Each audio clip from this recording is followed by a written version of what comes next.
सुप्रभातम भैया बहन। आज हम लोग इस वीडियो में संधि को पढ़ेंगे। संधि के कुछ ट्रिक जानेंगे, संधि के कुछ नियमों को जानेंगे, जिससे हम बोर्ड के एग्जाम में सीबीएसई 10th बोर्ड की परीक्षा में संधि के एक भी प्रश्न छूट नहीं पाए और सारे प्रश्न बहुत ही आसानी से थोड़ी देर में ही हम बना लें। तो इस वीडियो में जो आपको ट्रिक बताए जाएंगे, जो नियम बताए जाएंगे, उन्हें अगर आप बिल्कुल ध्यान में रखते हैं तो आप निश्चित ही संधि के पूरे प्रश्नों को बहुत ही आसानी से हल करके आएंगे। ऐसी आशा है, ऐसा विश्वास है, ऐसी कामना है। तो आइए इस वीडियो में सबसे पहले हम ये जानते हैं कि सीबीएसई 10th बोर्ड के सिलेबस में कौन कौन सी संधि हम लोगों को पढ़नी है, और फिर उसके ट्रिक को जानेंगे तथा कुछ प्रश्नों का अभ्यास भी करेंगे। तो जो संधि पढ़ना है उनको देखते हैं। पहला है वर्गीय प्रथम वर्णस्य तृतीय वर्णे परिवर्तनम। दूसरा है वर्गीय प्रथम वर्णस्य पंचम वर्णे परिवर्तनम। तीसरा है विसर्गस्य उत्वम और चौथा है विसर्गस्य सत्वम, यानी विसर्ग का पहले इन संधि को समझते हैं। वर्गीय प्रथम वर्णस्य तृतीय वर्णे परिवर्तनम, यानी वर्ग के प्रथम अक्षर का तीसरे वर्ण में तीसरे अक्षर में बदल जाना। वर्ण यानी अक्षर होता है। तो प्रथम वर्ण का तृतीय वर्ण में जो परिवर्तन होना है उसमें सबसे पहले हम लोग प्रथम वर्ण को जानेंगे कि प्रथम वर्ण है कौन कौन।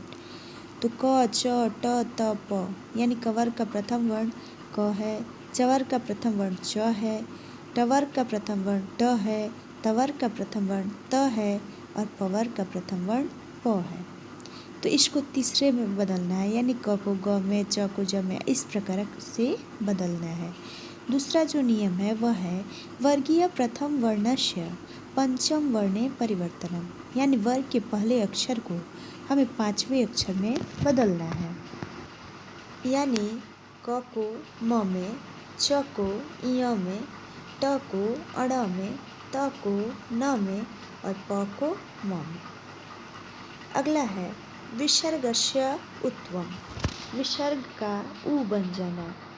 तो उ विसर्ग का उ तो बनता है, लेकिन आगे जो अ रहता है उसको मिला करके अ और उ जब हम लोग मिलाते हैं तो ओ बन जाता है। तो ओ बनता है तो विसर्गस्य उत्वम होता है। अगला जो नियम है वह है सत्वम, यानी विसर्ग का स में परिवर्तित होना, यानी विसर्ग का तालव्य स में परिवर्तित होना, दंत स में परिवर्तित होना और मूर्धन्य स में परिवर्तित होना। अब आइए इन संधि के ट्रिक को और नियम को हम लोग जानते हैं, जिससे हम बोर्ड में बहुत ही आसानी से सारे संधि के प्रश्नों को चुटकी में हल करके आए। चलिए देखते हैं। पहला नियम है प्रथम वर्णस्य तृतीय वर्णे परिवर्तनम, यानी पहले वर्ण को तीसरे वर्ण में बदल देना। पहला जो ट्रिक है वह है अगर पहले के बाद प्रथम वर्ण के बाद यानी क, च, ट, त, प के बाद अगर कोई स्वर आता है, अ से अ तक में कोई भी स्वर आता है, तो पहले वर्ण को तीसरे में बदल देंगे। मिस क को ग में, च को ज में, ट को ड में, त को द में और प को ब में बदल देंगे। दूसरा जो नियम है वह है कि अगर प्रथम वर्ण के बाद मीन्स क, च, ट, त, प के बाद अगर किसी वर्ग का तीसरा, चौथा, पांचवा वर्ण या य, र, ल व ह में से कोई भी वर्ण आता है तो जो पहले प्रथम वर्ण रहेगा उसका तीसरे में बदल जाएगा, यानी क का ग में, ऐसे ही च का ज में, त का द में, प का ब में, इस तरह से बदल देंगे।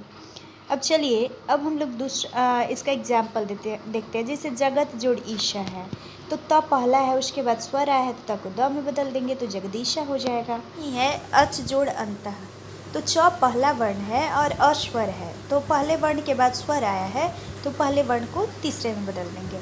अब दूसरे नियम पे आधारित एग्जाम्पल को हम लोग देखते हैं। जैसे वाक जोड़ दानम है तो क पहला है और द तथा दधामे का तीसरा है, तो पहले के बाद जब तीसरा आएगा तो पहले को तीसरा में बदलना है, तो क को बदल देंगे ग में, तो इसलिए हो गया वाग दानम। अप जोड़ जह तो अब जह, अब इसका एग्जाम्पल हम लोग बहुत सारे प्रश्नों को बाद में अभ्यास करेंगे तो उसको देखेंगे। इसी वीडियो में अभ्यास भी करवाए जाएंगे कि आप ये नियम सीखें तो इस पर से कैसे प्रश्न बना सकते हैं और कैसे बोर्ड की परीक्षा में आसानी से प्रश्नों को हल कर सकते हैं। आइए अब अगला नियम जानते हैं।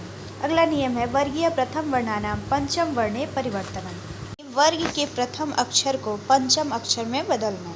तो इसका नियम है पहला कि पहले के बाद अगर पांचवा आता है तो पहले को पांचवें में बदल देते हैं, पहले को स्वयं के पांचवें में। मीन्स जैसे देखिए यहाँ पे एग्जाम्पल भी दिया है, जैसे सत जोड़ निवेश है तो पहला हो गया और नौ तथा न का पांचवा हो गया। तो का ना जो पहला अक्षर रहेगा उसको पांचवें में बदलना है, तो का पांचवा अक्षर न होता है तो दो हो गया। एक न पहले से था और एक न वाले को हम लोगों ने न बना दिया, पहले को पांचवें में परिवर्तित कर दिया। इस तरह यह सन्निवेश हो गया। वाक जोड़ मयम, तो क पहला हो गया और म पांचवा हो गया, तो क को अब उसके पांचवें में बदलेंगे तो क का पांचवा अंग होता है, इसलिए वांगमयम हो गया। वैसे ही सत जोड़ निधीयतम है, सत जोड़ निधीयतम सन्निधीयतम। अब दूसरा नियम इसका जानते हैं कि अगर पांचवें के बाद पहला आता है तो पांचवें को पहले के पांचवें में बदल देते हैं। मीन्स कम जोड़ चित, तो म पहला है और च पहला है, म पांचवा है और च पहला है, तो म पांचवा वर्ण है, तो यानी म पहले आया है, उसके बाद पहला वर्ण आया है, तो च का पांचवा य होता है, इसलिए म को हम य में परिवर्तित कर देंगे। वैसे ही संचरणम है, च का पांचवा य होता है तो हम लोग म को य में बदल देंगे।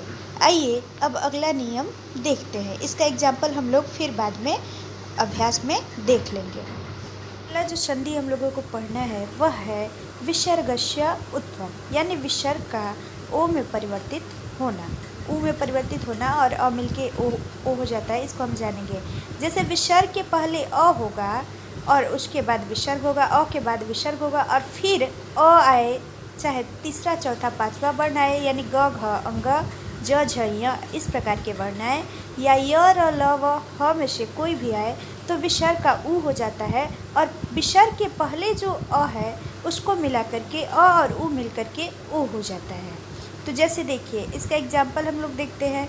प्रथमः जोड़ अध्याय, तो म में अ मिला हुआ है, विसर्ग के पहले जो म है उसमें अ मिला हुआ है और उसके बाद फिर अ आया है, तो उसके बाद फिर आया है तो ऊ हो गया है, और म के विसर्ग के पहले जो म है उसमें जो अ है तो अ और ऊ मिलके ओ हो गया है। इस तरह से यह प्रथमो अध्याय हो गया। शो अपी का सहजोड़ अपी होगा, इसमें भी वही नियम काम कर रहा है। विसर्ग के पहले अ है और फिर अ आया है। देवलाख्यो ग्रामा, देवलाख्या जोड़ ग्रामा। आगे हम इसका अभ्यास करेंगे तो और जानेंगे। जो संधि पढ़नी है उसको हम लोग जानते हैं। अगला संधि है विसर्गस्य षत्वम, विसर्ग का तालव्य श, मूर्धन्य श और दंत स में परिवर्तित हो जाना। तो इसका नियम है विसर्ग के बाद च, छ या तालव्य श आता है तो विसर्ग को हम लोग तालव्य श में परिवर्तित कर देते हैं। अगर विसर्ग के बाद ट, ठ और मूर्धन्य श आता है तो विसर्ग को हम लोग मूर्धन्य श में बदल देते हैं। अगर विसर्ग के बाद त, थ, क या दंती श आता है तो विसर्ग को दंत श में बदल देते हैं। यहाँ पे जो क आया है वह कभी कभी मूर्धन्य श में लग जाता है, तो वहाँ पे प्रेजेंस ऑफ माइंड काम करेगा कि जैसे निष्कार्य में निह जोड़ कार्यम हम लिखे तो निष्कार्य में तो मूर्धन्य श होता है, तो वहाँ पे हम अपने प्रेजेंस ऑफ माइंड के आधार पे ये सोच लेंगे कि इसमें कौन सा स लिखेंगे तो ठीक होगा। लेकिन दंत स में ज़्यादा ये काम करता है, इसलिए यहाँ पे ये लिखा गया है, क को लिखा गया है। इसका एग्जाम्पल देखते हैं। जैसे नमः जोड़ तुभ्यम, नमः जोड़ तुभ्यम नमस्तुभ्यम हो जाएगा, क्योंकि विसर्ग के बाद त आया है, तो विसर्ग के बाद जब त आता है तो उसको दंत श हम लोग बना देते हैं। हरिह जोड़ सेते, हरीश शेते हो जाएगा, क्योंकि विसर्ग के बाद तालव्य श आया है, तो विसर्ग के बाद तालव्य श आता है तो उसको हम लोग तालव्य श बना देते हैं। धनु जोड़ टंकारा, यहाँ विसर्ग के बाद ट आया है तो इसको मूर्धन्य श बना देंगे, क्योंकि नियम कहता है कि विसर्ग के बाद अगर ट, ठ मूर्धन्य श आता है तो उसको मूर्धन्य श में बदल देते हैं। अब इसका हम लोग अभ्यास करेंगे और देखेंगे कि कैसे ये नियम सब काम कर रहे हैं। ये इसका एग्जाम्पल देखते हैं। जैसे अन्यो अपी है तो इसका ओ बन रहा है और इसके बाद आ रहा है, विसर्ग के पहले भी अ है और बाद में भी अ है, तो ये विसर्गस्य उत्वम में ये नियम पढ़ाया गया था आपको, तो इसलिए अन्य जोड़ अपि इसका विभाजन हो जाएगा, तो ख नंबर सही हो जाएगा। अब पश्चात जोड़ अन्य, यानी पहला के बाद स्वर आया है, तो जब पहले के बाद स्वर आता है तो उसको तीसरे में बदलते हैं, इसलिए हमारा घ नंबर पश्चादन्य सही हो जाएगा। देखिए पश्चादन्य घ नंबर सही है और एक ग नंबर में पश्चादान्य दिया है, तो यहाँ पे आ दिया है जबकि क्वेश्चन में अ है, इसीलिए घ नंबर सही होगा पश्चादन्य। अन्यो द्वितीय का अन्य जोड़ द्वितीय, ये भी उत्तम है, तो इसमें क नंबर ऑप्शन हमारा सही हो जाएगा। काचित जोड़ ईयम है, तो यहाँ भी पहला के बाद स्वर आ रहा है, तो पहले को तीसरे में बदल देंगे, तो और हर्षवी की मात्रा दे देंगे, तो घ नंबर काची दियम सही हो जाएगा।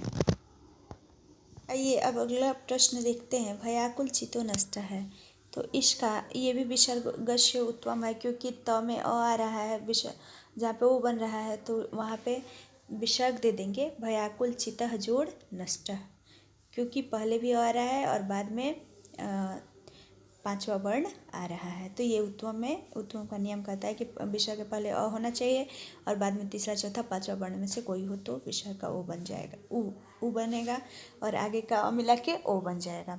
कश्चित में तालव्य श बना है, तो तालव्य श कब बनता है, जब विसर्ग के बाद च छ आता है तो तालव्य श बनता है, तो कह जोड़ चित ऑप्शन हमारा ग नंबर सही हो जाएगा। तदग्रतः का संधि विच्छेद तत् जोड़ अग्रता होगा, क्योंकि पहला तीसरा बन रहा है तो पहले के बाद स्वर होगा तो तीसरा बन जाएगा, तो ख नंबर ऑप्शन हमारा सही हो जाएगा। इस तरह अभ्यास करके अगर आप इस वीडियो को देख लें और अभ्यास कर लें तो रूप से आप बोर्ड की परीक्षा में संधि के सारे प्रश्न आसानी से हल करके आएंगे और सारे सही भी हल करके आएंगे। इसलिए इस वीडियो को, अगर वीडियो अच्छा लगे तो इसको लाइक करें, कमेंट करें और